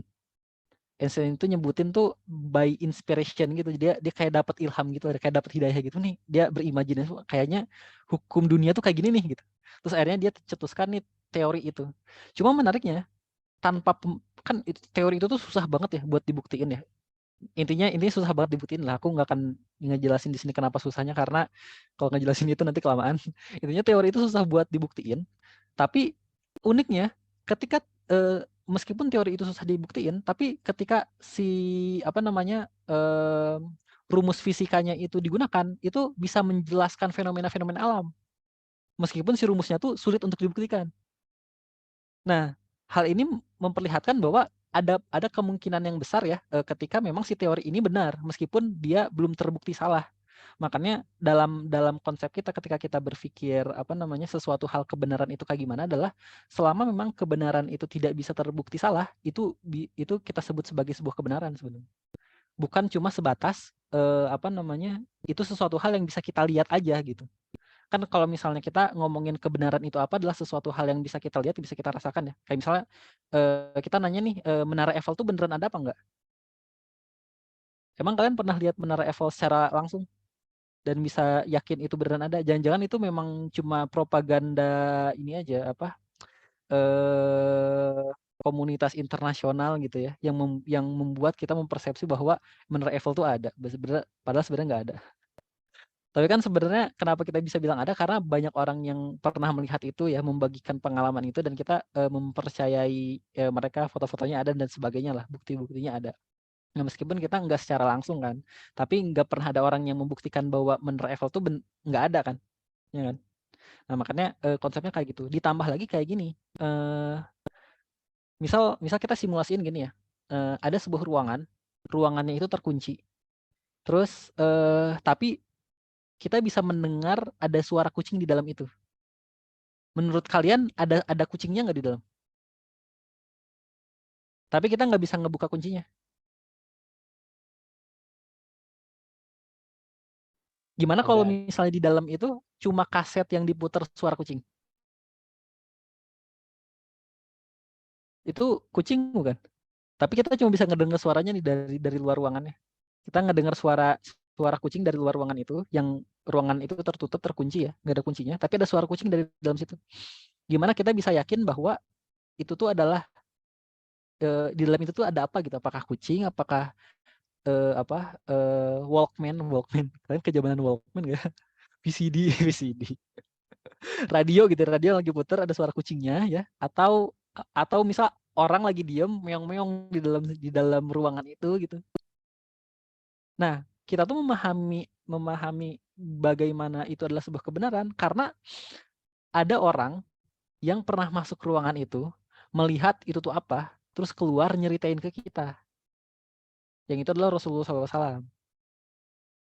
Yang mana Rasulullah SAW itu adalah manusia yang dalam riwayat sirohnya, bahkan ya kalau misalnya kita mau benar-benar secara objektif menilai diri Rasulullah SAW itu seperti apa, memang ya orangnya benar-benar jujur gitu, nggak pernah ngebohong. Sehingga kalau misalnya memang ada orang nih ya, ada orang nih teman kita, orang itu memang nggak pernah ngebohong sama sekali nih riwayatnya, masuk ke ruangan tadi, terus pas ketika masuk dia keluar, dia bilang di dalam itu isinya kucing gitu. Wajar kan kita mempercayai bahwa di dalam itu adalah kucing, karena kita mendengar suara kucingnya juga gitu. Nah, hal itu yang sebenarnya terjadi dalam Al-Quran yang berinteraksi sama kita ya, kayak gitu. Karena Rasulullah SAW yang langsung dikasih tahu nih sama malaikat Jibril, terus nyampein ke kita ya. Dan kita merasakan kebenaran Al-Quran itu, kita mendengarkan suara kucing itu, gitu. Meskipun kita nggak bisa memahami, nggak bisa melihat secara langsung kebenaran itu bentuknya kayak gimana. Tapi kita merasakan itu dan itu inline dengan apa yang disampaikan dan belum pernah ada yang salah sama sekali. Nah, makanya dengan kesimpulan itu ya sampai saat ini pun ya benar. Kecuali kalau misalnya memang ini ya, tiba-tiba ada orang yang membuktikan bahwa Islam itu salah secara objektif ya.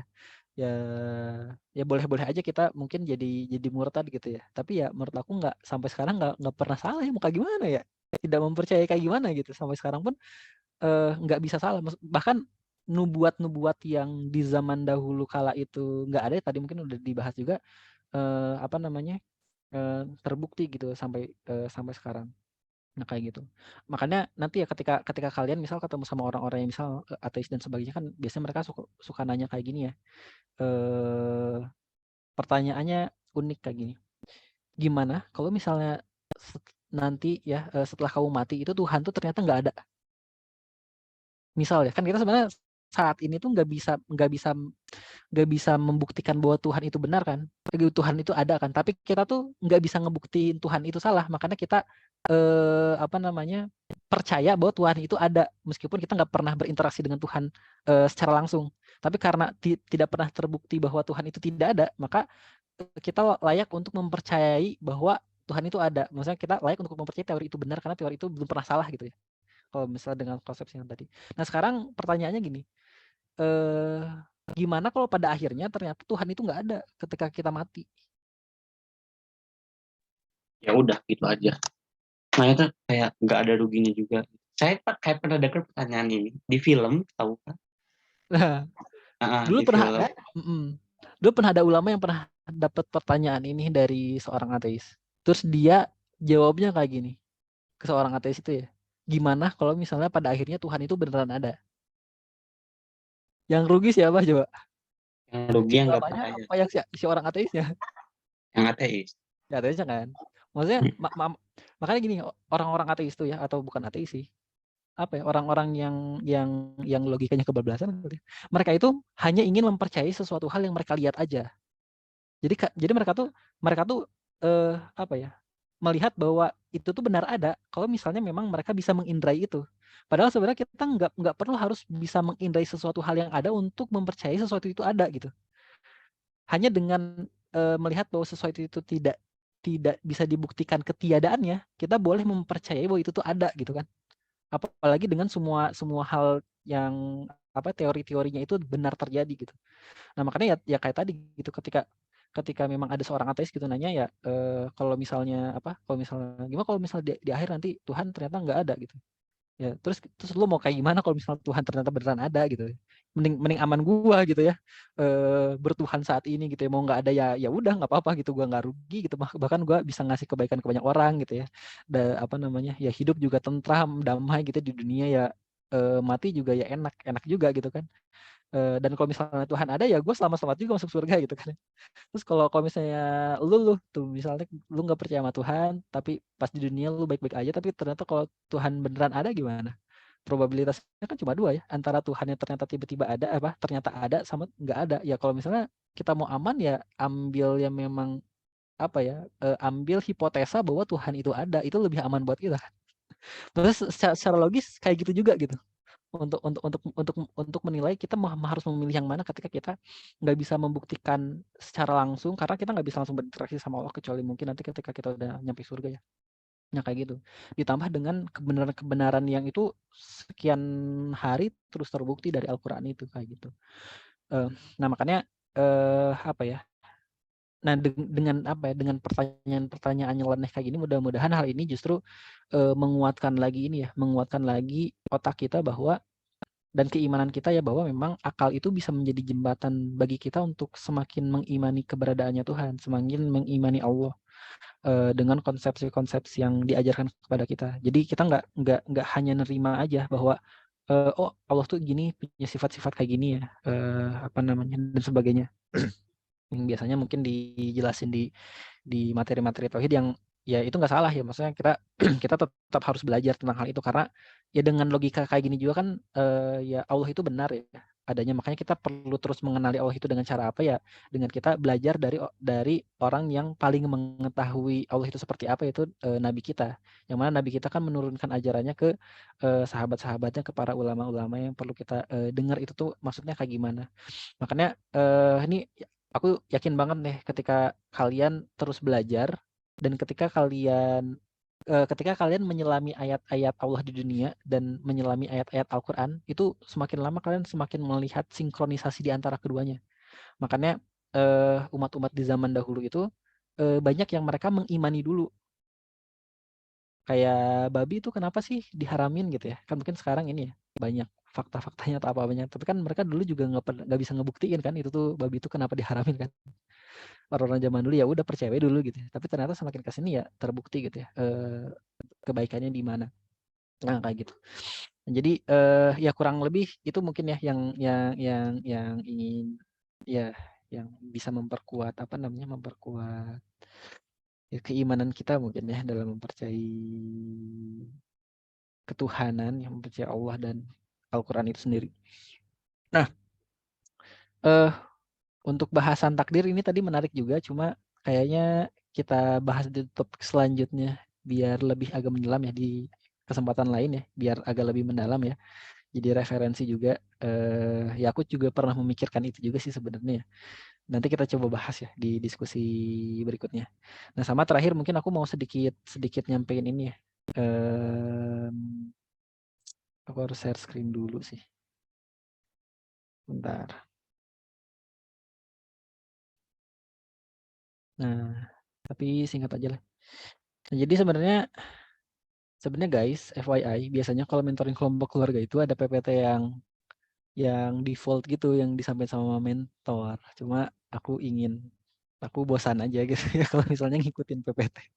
Cuma ini aku pengen ngasih tahu aja nih kalian tentang PPT-nya ya. Jadi biasanya kalau di materi kelompok keluarga kita ngebahas tentang kemerdekaan tertinggi manusia. Ini nggak dibahas juga di video yang aku kemarin sih. Tentang ya apa yang nanti akan dibahas ya. Yang biasanya nanti akan terkait juga ya setelah kita mungkin mengimani bahwa Tuhan itu bagaimana. Ada banyak hal yang sebenarnya bisa bikin kita nggak merdeka nih. Yang mungkin kita nggak sadarin. Ya mungkin kalian bisa coba jawab pertanyaan tadi ya, sebenarnya hal apa yang bikin kita resah kalau misal benda itu nggak ada. Kalau zaman sekarang kan kayak HP gitu ya, atau misalnya HP-nya ketinggalan, baterainya habis, kuota habis, nggak bawa casan gitu ya. Kan kadang-kadang kita rusuh ya, atau misalnya kita nggak bawa uang atau imani, sekarang makanya imani kita kosong gitu ya. Kan itu bikin kita resah kan, bikin kita gelisah gitu. Atau misalnya apa sih orang yang bikin orang tuh mau nunggu seseorang lain berjam-jam ngerobain sesuatu gitu. Nah, mungkin ya ada orang-orang yang paling kita cintai dan sebagainya lah. Nah, sehingga sesuatu yang amat kita cintai, sesuatu yang amat kita pentingkan ya, yang kita rela dikuasai olehnya, yang kalau misalnya benda itu nggak ada tuh kita risih ya. Itu disebut sebagai Tuhan, sebagai ilah, sesuatu yang kita pentingkan. Kita tuh melakukan sesuatu tuh untuk dirinya, untuk sesuatu hal itu. Jadi kalau misalnya bahasanya tadi ini ya, apa namanya, fakih ya, kan Tuhan itu bahasa Arab itu ada dua ya, ada ilah, ada rob ya. Ini mungkin koreksi kalau misalnya aku salah ya. Kalau rob itu adalah Tuhan yang kalau nggak salah ya. Tuhan yang jadi yang menciptakan, yang membolak-balikan hati, yang aktif. Jadi aktif person Tuhan itu rob ya kalau nggak salah.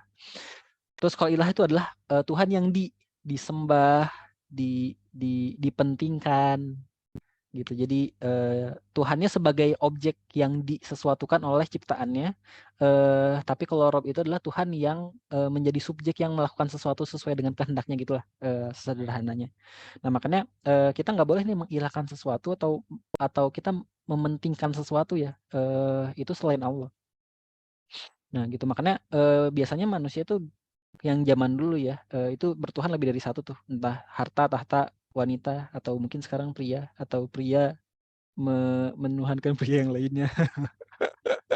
Jangan deh, kita jangan sampai kayak gitu ya guys. Nah ya mungkin sebelumnya mungkin aku juga sudah sempat ini ya bahas tentang Tuhan itu kita manusia dilahirkan merdeka, dan banyak yang membuat kita nggak merdeka, dari mulai ya rasa takut, hormat dan kagum kepada seorang, kebergantungan dan berlebihan. Yang kemarin pas STC aku sebenarnya sekilas sempat ngebahas ya, kayak banyak fenomena-fenomena saat ini ya, yang aku nggak mau banget nih kalian terjerumus ke kelompok-kelompok orang-orang yang kayak gini ya. Banyak orang-orang yang saat ini tuh mereka terlalu banyak mengagung-agungkan ustadz-ustadz mereka. Bahkan aku sempat ada kenalan yang mereka tuh cukup unik lah, ketika ketemu tuh pasti obrolannya adalah ngejelek-jelekin ustadz-ustadz yang lain. Sempat ada yang kayak gitu ya, kayak beliau kalau misal ketemu aku ya, kan aku di ITB ya, beliau suka ngejelekin ini apa namanya, pemateri SSC lah. Mereka mah selalu pakai akal doang gitu, jangan didengerin gitu-gitulah intinya. Karena beliau juga dulu sempat ini ya, sempat ketemu sama salah satu dosen mungkin di ITB ya, yang memang dia banyak ceramah-ceramah tentang Islam juga, sempat nanyain ke beliau ini tentang Allah itu ada di mana. Yang mungkin harapan dia pengen dijawab bahwa Allah itu ada di atas arsy ya, yang banyak orang-orang memperdebatkan hal ini. Nah cuma si pemateri itu, si Ustadz ITB-nya itu, dia bilang kamu nggak usah mempertanyakan itu gitu. Apa namanya, yang dalam tanda kutip mungkin ngusir lah, udah kamu nggak usah mempertanyakan itu, nggak usah ada di majelis inilah mempertanyakan hal itu. Dan aku rasa sebenarnya jawaban Ustadznya lebih bijak ya, dibanding untuk mempertanyakan sesuatu hal yang sebenarnya cukup untuk kita imani aja,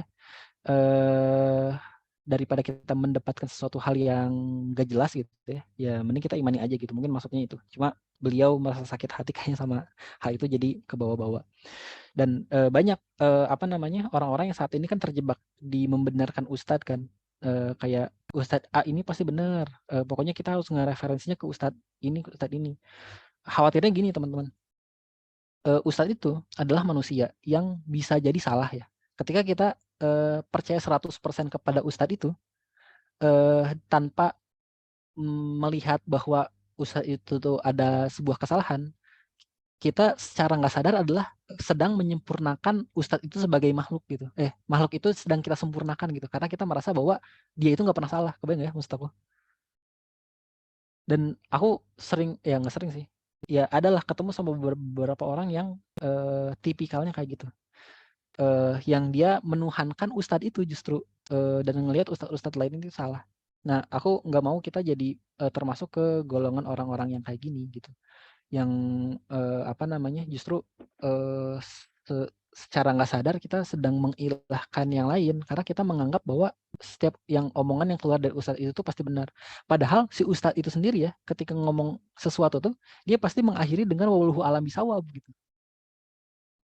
Ustadz itu sendiri kan ketika nyampe sesuatu dia merendahkan diri dia bahwa aku tuh nggak tahu, yang tahu tuh Allah, aku cuma menyampaikan apa yang aku ketahui aja gitu kan ya. Tapi orang-orang di belakangnya, jamaah-jamaahnya itu menilai bahwa omongan dia tuh pasti benar nih. Dia lupa dengan kalimat akhir yang lebih pamungkas itu dibanding ceramah yang Ustadz itu sampaikan gitu. Ngedengerin ceramahnya doang dianggap benar tapi lupa ngedengerin wallahu alam bisawabnya gitu. Nah, makanya bagian ini yang perlu kita jadi open minded mungkin ya gitu. Kita tentu perlu menghormati ustadz-ustadz yang memang mereka memiliki ilmu yang jauh di atas kita dalam konteks keagamaan.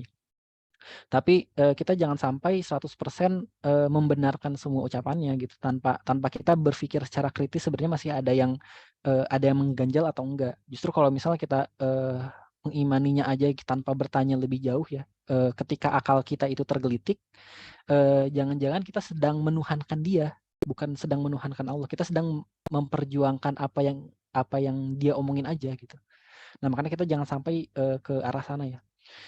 Nah, aku ingin nge-bold ini karena ya Tuhan-Tuhan yang lain ya kayak rokok misalnya atau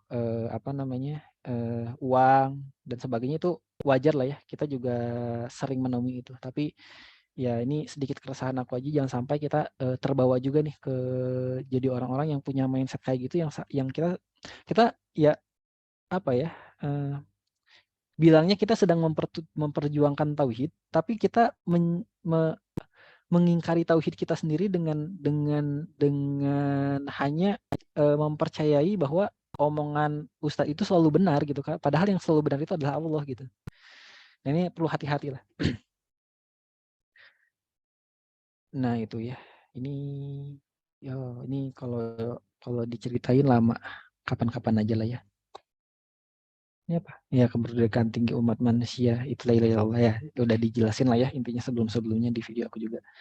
Kayak gitu. Jadi ya intinya jangan sampai kita terpenjara, kita jadi nggak merdeka ya dengan hal yang lain, karena kalau misalnya yang di video kemarin aku sampaikan ya kita nggak mengimani Allah gitu. Kita tidak menjadi budaknya Allah. Makanya kita jadi budaknya Allah aja. Meskipun secara akal kadang-kadang terasa nggak sinkron ya, gimana caranya kita bisa merdeka seutuhnya ketika kita menjadi budak, tapi ya memang kayak gitu. Hukum Allah tuh memang di luar nalar ya, dan akan ada banyak hal lain ya yang mungkin nanti akan jadi topik-topik bahasan kita berikutnya, yang sesuatu itu yang seakan-akan tuh hitam dan putih tapi mereka bisa berdampingan.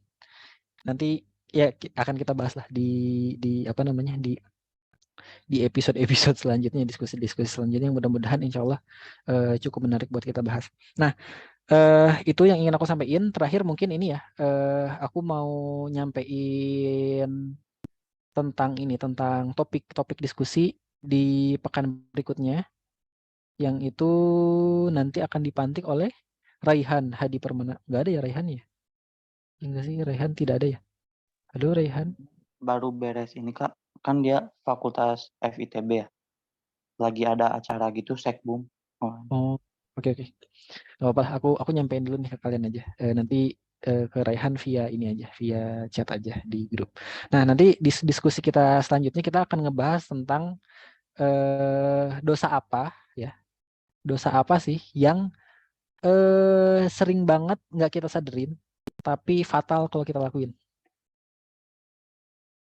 Nah, nanti kalian coba eksplorasi tuh dosa-dosa apa yang sering banget nih manusia nggak kita sadarin tapi fatal kalau kita lakuin. Tapi sebenarnya kalimat ini konsekuensinya ini sih, kita sulit untuk menemukan dosanya apa ya, karena kalau misalnya kita bisa menemukan dosanya itu dosa apa, berarti kan kita menyadari dosa itu ya sebenarnya. Jadi aku kontradiktif tapi nggak apa-apa lah. Baru kepikiran juga aku ya, tapi nggak apa-apa lah ya. Topiknya adalah tentang dosa apa yang sering banget kita nggak sadarin. Ya berarti kadang-kadang kita sadari itu ya. Tapi fatal banget nih kalau kita ngelakuin si dosa ini. Nanti aku akan sedikit nyambung sama video yang nanti aku bikin di YouTube juga ya. Jangan lupa subscribe ya YouTube-nya aja. Nah, mudah-mudahan nanti bisa seseru ini juga untuk untuk diskusinya. Mungkin itu aja sih. Oh, sama terakhir deh, Rifki boleh ceritain proyek kebaikan pribadinya ngapain? Ya, proyek kebaikan pribadi saya itu kira-kira nanti di bulan Februari itu ada acara ke panti asuhan, tepatnya panti asuhan sosial anak Fajar Harapan. Jadi kita ada di situ programnya ada banyak sih, kita ngadain penggalangan dana, terus tutor juga. Ya itu sih paling. Cuman aslinya Januari terus ke Februari diundur gara-gara nyesuaiin nama kegiatan kampus yang lain juga. Kegiatan ini LDF. Iya, kegiatan LDF itu saya. Kamu jadi ketua Pengmasnya gitu? Oh enggak. Aku jadi di staff aja sih, staff internal. Oke. Yang Sip. Oke. Aku kembalikan kepada Nui.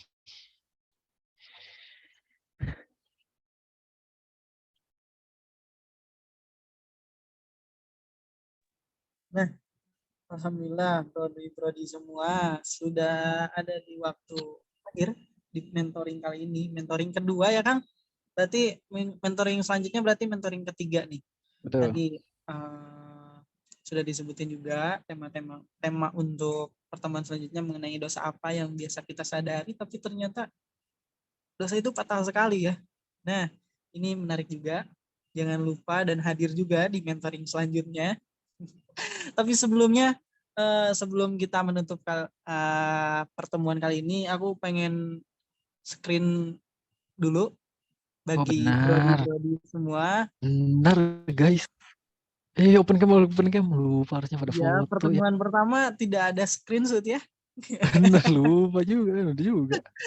Ayo, prodi semua, kita dokumentasikan pertemuan kedua kali ini. Mudah-mudahan bisa menjadi arsip kebaikan bagi kita semua ya. Ada Kang Maulana Ilham Firmansyah dan Kang Davin, Kang Nurdiansyah, boleh open cam. Nah, ada Kang Maulana Firmansyah, Kang Davin. Nah, tinggal satu lagi Kang Davin. Yuk, nggak apa-apa bentaran guys. Oke, mungkin Kang Davin lagi ada kendala sinyal. Baik, aku mulai ya. Tetap posisinya jangan gerak-gerak. Oke. 1, benar. 1, 2, 3. Oke, sebentar. Aku coba kirim dulu.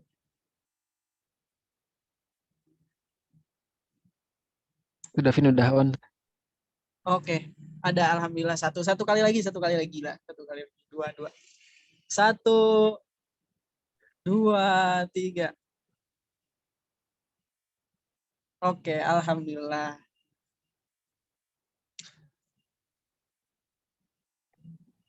Mantap. Oke.